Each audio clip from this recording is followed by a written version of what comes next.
The Steelers win Sunday if. Take this in any direction you please. Man, it's going to be, just my personal opinion, it's going to be a nice little basketball matchup.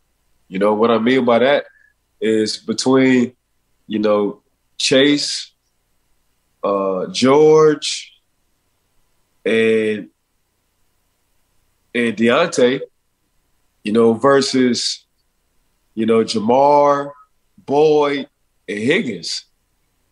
You know, you got a small forward, you got a power forward, and you got a point guard on all three on both teams, you know, when it comes down to the slot. So that's what I'm looking at. It's going to be exciting for me to watch. And whichever group, and I know they're going to challenge each other. I know Cincinnati, looking at the group I just named between George, Deontay, and Chase, like, they got a nice little group over there. I know for sure the Pittsburgh Steelers looking at the group in Cincinnati like, yeah, them boys got some dogs. So then it comes down to the running back position. And, you know, Joe Mixon, all he do is come up with dances every time he hit the end zone. And, you know, Najee has high expectations for his second year. So that's what it boils down to me. But for me, I'm just looking at the perimeter. So I'm going to see whoever have the best perimeter might be, you know, the issue why one team win over the other.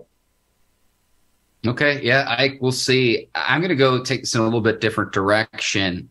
It's easy to say win the turnover battle. That's given. But I also think that what I want to know is, okay, we expect the Bengals offensive line to be better. Lyle Collins, Alex Kappa coming in, help fortify that offensive line that gave up a ton of sacks a year ago with Burrow. Got to win the sack battle as well. So not just the turnover battle, but you're going to have to get after Burrow and see if you can get to him with pressure, because when this offense did struggle, and it wasn't often, it was when they couldn't keep Burrow upright. So that would be where I'm looking at, hey, TJ Watt, if he's double-teamed, Cam Hayward, and then if Watt's getting double-teamed, Alex Highsmith on the other side. We didn't see a ton of him in preseason because he was hurt, but this is Alex Highsmith's time to shine, because I'd imagine if Watt's going to garner the attention that he will lined up over an opposing team's right tackle, you've got to be able to eat in one-on-one matchups. It's a role we saw Bud Dupree thrive in, and that's the reason he got a big contract from the Tennessee Titans after the Steelers had used the franchise tag on him.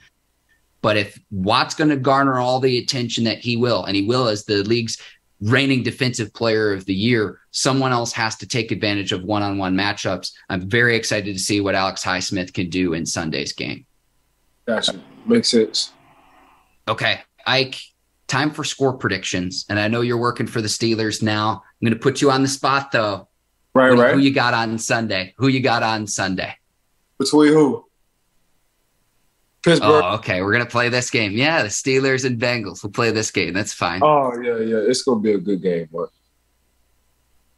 Okay. So this is what Ike Taylor, the official scout for the Steelers, says.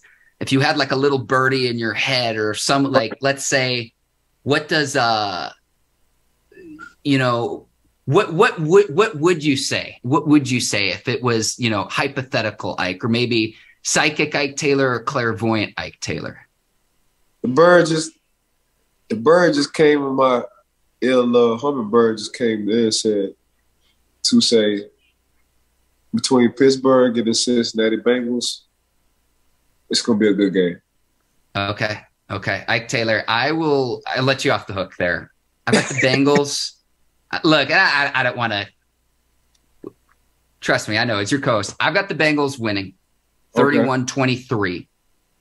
Our guy Ian Eagle's going to be on the call, but I just think the Bengals coming off the Super Bowl, I like what I saw from the Steelers in the preseason, but they're the top dog in the AFC. And really, it's funny because a lot of times the Super Bowl winner or the Super Bowl loser winds up playing worse the next year traditionally, and no one really expects that from this Bengals team this upcoming season.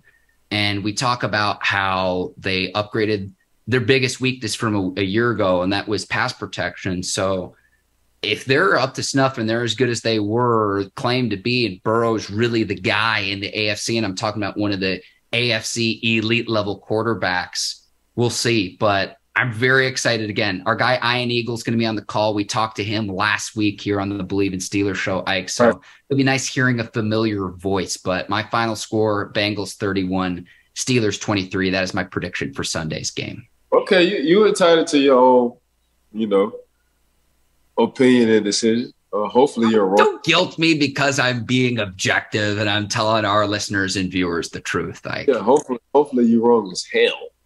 But I get it. I understand. one thing I think the Steelers is in their favor. They play in the Eastern time zone for the entire 2022 season, least miles traveled throughout the NFL. And if you could still get that over-under win total at 7.5, I encourage our listeners and viewers, head to betonline.ag and hammer the over there. There you go. I'm still bullish on the Steelers, even though I think the Bengals will win on Sunday. And so as a Bengals team, maybe the Steelers can get revenge because they lost both games a year ago.